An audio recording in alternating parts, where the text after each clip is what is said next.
మిత్రులారా, అంతా అయిపోయిందండి. అనుకున్నట్టే జరిగింది. అందరం ఏం జరగకూడదో, ఎలా జరగకూడదో అని అనుకున్నాము. అలాగే జరిగింది. దేశమంతా ఉత్కంఠగా, ఉద్వేగభరితంగా చూస్తూ ఉంది. 20 రోజులు పైగా ఈ దేశంలో ఉన్నటువంటి యువతీ యువకుల కోసం, పిల్లల భవిష్యత్తు కోసం, ప్రజాస్వామ్య పరిరక్షణ కోసం 20 రోజులు పైగా నిరాహార దీక్ష చేస్తున్నటువంటి పర్యావరణవేత్త, విద్యావేత్త, సైంటిస్టు, హక్కుల కార్యకర్త సోనం వాంగ్చుక్ని ఎత్తుకుపోయారండి. మామూలు దుస్తుల్లో వచ్చారు, దొంగల్లా వచ్చారు. తెల్లని వస్త్రంలో ఆయన్ని చుట్టి తీసుకుపోయారు. యువతీ యువకులు చూస్తున్నారు. అక్కడ నిరాహార దీక్ష చేస్తున్నటువంటి విద్యార్థులు నిరసన ప్రదర్శనలో అక్కడ రోజుల తరబడి అక్కడే ఉన్నటువంటి, వానలో తడిసి ఎండలో ఎండి అక్కడే ఉన్నటువంటి చాలామంది ప్రజాస్వామికవాదులు, యువతీ యువకులు అందరూ చూస్తుండగా అందరి సమక్షంలో ఎత్తుకుపోయారండి. ఆ ఎత్తుకుపోయినటువంటి దృశ్యాలు ఎలా ఉన్నాయంటే, ఒక చిన్న పిల్ల చెప్పిందండి. ఒక చిన్న పిల్ల, మీరు చూడండి. ఆ చిన్నపిల్ల ఏముందంటే, తెల్లని వస్త్రంలో చుట్టి సోనం వాంగ్చుక్ని కాదు తీసుకువెళ్ళిపోయింది, తెల్లని వస్త్రంలో చుట్టి ప్రజాస్వామ్యాన్ని ఎత్తుకుపోయారు అంది. మీరే చూడండి. एक बात याद रखना कि उस सफेद चादर में तुम सिर्फ सोनम वांगचुक सर को लपेट कर नहीं ले गए। उस सफेद चादर में तुम वो लोकतंत्र लपेट कर ले गए जिसको बचाने के लिए सोनम सर इतने दिनों से भूखे प्यासे थे। మిత్రులారా, ఇది పరిస్థితి అండి. ఈ దేశం ఏం జరుగుతోంది, ఎటువైపు వెళ్తోంది, ఏ నియంతృత్వం వైపు ఈ దేశం అడుగులు వేస్తోంది, ఏ చీకటి కుహరాల వైపు, ఏ చీకటి యుగాల వైపు మన దేశం నడుస్తుంది, ఏమైపోతుంది ఈ దేశం అనేటటువంటి ఆందోళన అందరికీ కలుగుతుంది. ఏది ఏమైపోయినా పర్వాలేదు, మా పదవి ఉంటే చాలు అని. సోనం వాంగ్చుక్ ఎందుకు నిరాహార దీక్ష చేస్తున్నాడు? తన కోసం కాదు. తన కోసం ఏనాడు ఏ నిరాహార దీక్ష చేయలేదు, ఏ ఉద్యమంలోనూ పాల్గొనలేదు. ఆయనకి ప్రపంచవ్యాప్తంగా ఇంత గుర్తింపు ఎందుకు వచ్చింది? సైంటిస్ట్గా కానీ, హక్కుల కార్యకర్తగా కానీ, ఒక పర్యావరణవేత్తగా కానీ, ఒక విద్యావేత్తగా కానీ ఆయనకి ఎన్ని అవార్డులు, రోలెక్స్ అవార్డు నుంచి రామన్ మెగసెసే అవార్డు నుంచి ఎన్ని అవార్డులు. ఇదే ప్రభుత్వం, ఈ ప్రభుత్వమే జమ్మూ కాశ్మీర్లో కానీ మన కేంద్రంలో కానీ ఆయన్ని పిలిచి విద్యారంగానికి సంబంధించినటువంటి ఆయన చేస్తున్నటువంటి సంస్కరణలు కానీ, ప్రయోగాలు కానీ ఆయన నుంచి సలహాలు కూడా తీసుకున్నారే. అలాంటి మహానుభావుడు, అలాంటి మహోన్నతమైన వ్యక్తి, హిమాలయాల కంటే ఎత్తైనటువంటి వ్యక్తి ఆయన దేశం కోసం, పిల్లల భవిష్యత్తు కోసం నిరాహార దీక్ష చేస్తుంటే ఒక్క చర్చ, ఒక్క డైలాగ్, అక్కడ యువతీ యువకులు ఉన్నారు, ఆయన ఉన్నారు. అయ్యా ఏంటి, మనం మాట్లాడుకుందాం రండి, చర్చించుకుందాం రండి, మీ సమస్యను సానుకూలంగా పరిష్కరించడానికి మేము అంతా సిద్ధంగా ఉన్నాం. మేము ఉన్నది కూడా మీకోసమే, మేము ఉన్నది కూడా పిల్లల కోసమే, పిల్లల భవిష్యత్తు కోసమే, దేశం కోసమే, దేశంలో ఉన్న 140 కోట్ల మంది ప్రజల సంక్షేమం కోసమే, ఈ దేశ భాగ్యోదయం కోసమే మేము ఉన్నామని చెప్పి ఆ పాలకులు కూడా దిగొచ్చి, ఒక మెట్టు దిగి పిల్లల్ని పిలిచి, సోనం వాంగ్చుక్ని పిలిచి అందరూ కలిసి మీ డిమాండ్ ఏంటి? ఒకవేళ ఆ డిమాండ్ని అంగీకరించాలని రూల్ ఏమి లేదు, ఆ డిమాండ్ని అంగీకరించాలని రూల్ లేదు. కానీ వాళ్ళతో చర్చించిన తర్వాత, ఇదిగో మేము ఈ చర్యలు తీసుకుంటాం, మీ సూచనలు ఏమిటి, మీ సలహాలు ఏమిటి, దాని మీద మనం ఈ విధమైనటువంటి సంస్కరణలు చేద్దాం, సిస్టమ్ని ఈ విధంగా కాపాడుకుందాం, సిస్టంలో ఉన్న లోపాలని, అవకతవకలని ఈ విధంగా సరిదిద్దుకుందాం అని ఒక్క డైలాగ్ దేశమంతా కూడా కోరుకుంటున్నది ఏమిటయ్యా అంటే, సోనం వాంగ్చుక్ లాంటి మహోన్నత వ్యక్తి చనిపోకూడదు, దేశం కోసం నిరాహార దీక్ష చేస్తూ చనిపోకూడదు. అందుకనే దేశంలో ఉన్న సెలబ్రిటీస్, విద్యావేత్తలు, సైంటిస్టులు, లాయర్లు, మేధావులు, జర్నలిస్టులు అందరూ కూడా, ప్రతిపక్ష నాయకులు సరే అందరూ కూడా వెళ్ళి పలకరిస్తున్నారు, ఆయన్ని సముదాయిస్తున్నారు, ఆయన్ని అవసరమైతే కన్విన్స్ చేయడానికి. ఇది మామూలు ప్రభుత్వం కాదు, పాషండ ప్రభుత్వం, వీళ్ళు మీ నిరాహార దీక్షలకు కరిగిపోయేటటువంటి వాళ్ళు కాదు, మనుషులైతే కరిగిపోతారు, ఇక్కడ రాళ్ళు రప్పలు అధికారంలో ఉన్నాయి నాయన అని చెప్పి కాంగ్రెస్ నాయకులు, పవన్ ఖేరా లాంటి వాళ్ళు, కేసీ వేణుగోపాల్ లాంటి వాళ్ళు చాలామంది ఆయన్ని, సోనం వాంగ్చుక్ని సముదాయించడానికి ప్రయత్నించారు. అయినా సరే ఆయన ఒకటే చెప్పాడు, 20వ తేదీన జంతర్ మంతర్ నుంచి పార్లమెంట్ దాకా ప్రదర్శనగా వెళ్ళాలి. మీతో పాటు నేను ఉంటా, ఈ యువతి యువకులతో పాటు నేను ఉంటా, వాళ్ళ డిమాండ్ నెరవేర్చడం కోసం నేను వెళ్తా. ఒకవేళ 20వ తేదీలోపు నేను చనిపోతే నా ప్రేతాత్మ వీళ్ళ చుట్టూ తిరుగుతూ ఉంటుంది, అంటే ఈ ప్రభుత్వం చుట్టూ తిరుగుతుంటుంది, మిమ్మల్ని మాత్రం నేను వదలను అని అన్నాడు. 30 जुलाई तक जिंदा रहूंगा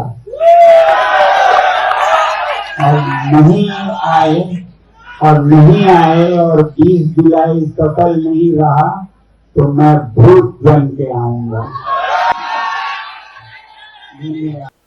అంత కఠోరంగా ఉన్నాడు, అంత నిబద్ధతతో ఉన్నాడు, అంత దీక్షతో ఉన్నాడు. ఎవరి కోసం? తన కోసం కాదు, తన భార్య పిల్లల కోసం కాదు. ఇప్పుడు చూడండి, అతని భార్య గీతాంజలి అయోమయంతో, ఆవేదనతో, చాలా అల్లకల్లోలమైనటువంటి హృదయంతో నివేదించుకుంటుంది. ఆ డాక్టర్లను అడుగుతుంది, ఆ పోలీసులను అడుగుతుంది, అయ్యా ఎందుకు ఎక్కడో సఫ్దర్గంజ్ హాస్పిటల్లో పెట్టారు, ఆమెను లోపలికి వెళ్ళడానికి ఫోన్ కూడా తీసుకొని వెళ్ళడానికి అనుమతించట్లేదు. నిన్న పొటాషియం ఆయన ఆ రేషియో 4% సంథింగ్ ఉంటే ఈరోజు 2%కే పడిపోయింది. ఎందుకు, ఏమిటి? వైటల్స్ పడిపోయాయి, వెయిట్ లాస్ 9-10 కిలోలు అయిపోయింది, బీపీ, షుగర్ అన్ని లెవెల్స్ పడిపోయాయి. చాలా తీవ్రమైనటువంటి పరిస్థితి, క్లిష్టమైనటువంటి పరిస్థితిలోకి ఆయన వెళ్ళిపోయాడు. ఇప్పుడు ప్రభుత్వం తరపున ఈ పోలీసులు, ఈ డాక్టర్లు ఈ ప్రభుత్వ పర్యవేక్షణలో మా ఆయన్ని బ్రతికించడానికి తీసుకువెళ్ళారా, మా ఆయన్ని చంపేయడానికి తీసుకువెళ్ళారా అని చెప్పి ఆమె అడుగుతుంది. మా పర్యవేక్షణలో ఉండనివ్వండి, మా డాక్టర్ల పర్యవేక్షణలో ఉండనివ్వండి, మా సమక్షంలో ఉండనివ్వండి మా ఆయన్ని అని చెప్పేసి ఆవిడ గీతాంజలి వాంగ్చుక్ భార్య అడుగుతోంది. Why you are not letting my phone to be taken up? You understand, sir? Article 32 as a free individual. पहले आप प्लीज समझिए, आई एम ए प्रोफेशनल, मैं मरीज के इलाज So please be professional. बाकी जो चीजें हैं वो एडमिनिस्ट्रेशन की, उनमें This मेरा is a कोई say fundamental नहीं। right. आपका फोन यहाँ रखा जाएगा, मैं फोन नहीं रखने वाला नहीं हूँ, ना मैं रखूंगा, ना मेरा कोई इसमें मतलब है, ठीक है? पुलिस बाहर लगी है, ये मैंने नहीं लगाई, जो भी हुआ है मेरा जो काम है इलाज I करना, वो मैं need करता हूँ। physical तो आप उससे अगर copy उनके बारे में बात or I करेंगे, want मेडिकल digital. बारे में बात करेंगे, मैं कर सकता हूँ, बाकी चीजें I am not answer. Sir, you got him on medical grounds here, Yeah. right? There is nothing नहीं। else happening. Why are we not allowed to take our phone upstairs? Why are we not getting a digital ये copy of आपको the medical administration से report? पूछना पड़ेगा। मैं मरीज की We हालत के have बारे में no बता support सकता then हूँ। for this. You're compelling us और क्या कर सकते हैं? मैं केवल उनकी कंडीशन के बारे में बता सकता हूँ, Right. मेडिकल स्टूडेंट्स के बारे में। అలాగే అక్కడ జంతర్ మంతర్లో ఆయన్ని తీసుకువెళ్తున్నటువంటి సమయంలో ఉన్నటువంటి వాళ్ళందరూ కూడా చెప్తున్నారు. చాలా వీడియోలు ఇప్పుడు బయటకు వస్తున్నాయి. చాలా దారుణమైనటువంటి దుర్భాషలాడి పోలీసులు అతన్ని తీసుకెళ్లారట, దొంగలా తీసుకెళ్లారు. మిత్రులారా, తెల్లని వస్త్రాన్ని దేనికి చుడతారు? నేను నా నోటితో చెప్పలేను. అలా తెల్లని వస్త్రాన్ని తీసుకెళ్ళిపోయారండి. ఆ పిల్లలు అన్నట్టు ప్రజాస్వామ్యానికి కప్పేశారు, తెల్లని వస్త్రాన్ని కప్పేశారు. ఇక లేదు ఈ దేశంలో ప్రజాస్వామ్యం అన్నట్టుగా చేశారు. అయినా సరే ఇప్పుడు పిల్లలు వెనకడుగు వేయట్లే. సోనం వాంగ్చుక్ బ్రతకాలని వాళ్ళు కోరుకుంటున్నారు, సోనం వాంగ్చుక్ నిరాహార దీక్ష విరమించాలని వాళ్ళు కోరుకుంటున్నారు. ఇప్పుడు అభిజిత్ దీప్కే ఇక నేను మొదలు పెడుతున్నాను నిరాహార దీక్ష. ఈ సోకాళ్ళు గోధి మీడియా అభిజిత్ దీప్కే ఏమైపోయాడు? ఏ హోటల్లో రెస్ట్ తీసుకుంటున్నాడు? సరిగ్గా అతన్ని తీసుకువెళ్తున్నప్పుడు అతను ఎందుకు లేడు? అప్పటిదాకా అక్కడ ఉండి తన మిత్రుడి గదికి వెళ్ళి స్నానం చేసి ఫ్రెష్ అయ్యి రావడానికి వెళ్ళాడంటే ఆ టైంలో జరిగింది. అతను ఎక్స్ప్లెనేషన్ ఇచ్చాడు. ఇప్పుడు నేను ఇక నిరాహార దీక్షలో కూర్చుంటున్నానని చెప్పి అభిజిత్ దీప్కే ప్రకటించాడు. मैं आज से अपना इंडेफिनाइट हंगर स्ट्राइक शुरू करने जा रहा हूँ। दिल्ली के सभी लोगों से मेरी अपील है, देश भर के सभी लोगों से मेरी अपील है, अब ये आंदोलन आपको आगे बढ़ाना है, आप लोगों को इसकी ताकत बनना है। तो मैं सभी लोगों से अपील करता हूँ, सभी के सभी लोग जंतर मंतर आइए, यहाँ से हमारा आंदोलन जारी रहेगा और जो हमारा 20 जुलाई का मार्च है वो हम करके रहेंगे। మిత్రులారా, అందరూ కూడా కాంగ్రెస్ నాయకులు మల్లికార్జున ఖర్గే కానీ, పవన్ ఖేడా కానీ, బృందా కారత్ సిపిఎం నాయకురాలు కానీ అందరూ కూడా అక్కడికి యోగేంద్ర యాదవ్ లాంటి యాక్టివిస్టులు కూడా వెళ్ళారన్నమాట. అందరూ ఇప్పుడు మాట్లాడుతున్నారనమాట. అందరూ మాట్లాడుతున్నది ఒకటే, మీరు ఆ డిమాండ్ని అంగీకరించకపోయినా కనీసం ఒక డైలాగ్ చేయండి, వాళ్ళతో మాట్లాడండి, ఆ పిల్లల్ని సముదాయించండి, వాంగ్చుక్కి ఒక హామీ ఇవ్వండి, ఒక భరోసా ఇవ్వండి అని అందరూ కోరుకుంటున్నారు. ఎప్పటికైనా ప్రభుత్వం కరుగుతుందా? రాళ్ళైతే కరగవు, ప్రభుత్వంలో ఉన్నది మనుషులే అని చెప్పేసి మనం ఆశిద్దాం. వాళ్ళు కరుగుతారని అనుకుంటాం. కానీ ఇంకా ఇంకా ఇంకా ఇంకా ఇగోకి పోయి పట్టుదలకు పోతే రేపు ఖచ్చితంగా వాళ్ళు జంతర్ మంతర్ వైపు నుంచి పార్లమెంట్కి ప్రదర్శనగా వెళ్ళాలని అనుకుంటున్నారు. ఆ ప్రదర్శనలో ఏం జరుగుతుందో మనకి తెలియదు. కానీ మిత్రులారా, ఇప్పటికిప్పుడు మాత్రం ప్రభుత్వం కొరివితో తలగోకుందని అంటారే, కాదు, కాక్రోచ్తో తలగోకుందండి. గోటితో పోయేదాన్ని గొడల దాకా తీసుకొచ్చింది. ఇప్పుడు ఇక అంత తేలిగ్గా వదలదు. ఒక అభిజిత్ దీప్కేనో ఒక నేహా సింగ్తోనో వీళ్ళతో ఇక ఇది ముగిసిపోయేటట్టుగా లేదు. ఐసా, ఆల్ ఇండియా స్టూడెంట్స్ అసోసియేషన్, వాళ్ళకి సంబంధించి ఆ అసోసియేషన్కి చెందినటువంటి 6 విద్యార్థులు అక్కడ నిరాహార దీక్షలో కూర్చున్నారు. 3 ఆల్రెడీ హాస్పిటలైజ్ అయిపోయారు. ఆ మిగిలినటువంటి ఆమీన్, నేహా, మనీష్, వీళ్ళ 3 పరిస్థితి కూడా చాలా క్రిటికల్గా ఉందంట. వాళ్ళని మరి పట్టించుకోలేదు డాక్టర్లు, వాళ్ళని పోలీసులు పట్టించుకోలేదు, వాళ్ళని ఏ హాస్పిటల్కి తీసుకెళ్ళలేదు. సోనం వాంగ్చుక్ని మాత్రం ఉన్నట్టుండి ఉదయం 7 గంటల 7:30 కల్లా వచ్చేసి ఎత్తుకుపోయారు, అదృశ్యం చేసేసారు. అతని భార్యను కూడా అతనికి దగ్గరికి రానివ్వటం లేదని అంటున్నారు. సో ఇది పరిస్థితి అండి. ఇది ఈ దేశం, 140 కోట్ల దేశం, విశ్వగురు, అది ఇది అని చెప్పి, అత్యున్నత ప్రజాస్వామ్యం అని చెప్పి, ఇదేనా ప్రజాస్వామ్యం? పిల్లలు అడుగుతున్నారు. గాంధేయ మార్గంలో శాంతియుతంగా అహింసా మార్గంలో మేము మా ప్రదర్శన చేస్తున్నాం, మా నిరసన వ్యక్తం చేస్తున్నాము. కానీ మీరు మాత్రం నియంత్రణలా వ్యవహరిస్తున్నారు.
సో ఈ దేశంలో ప్రజాస్వామ్యం ఉన్నట్ట, నియంతృత్వం ఉన్నట్ట, ఏమున్నట్టు?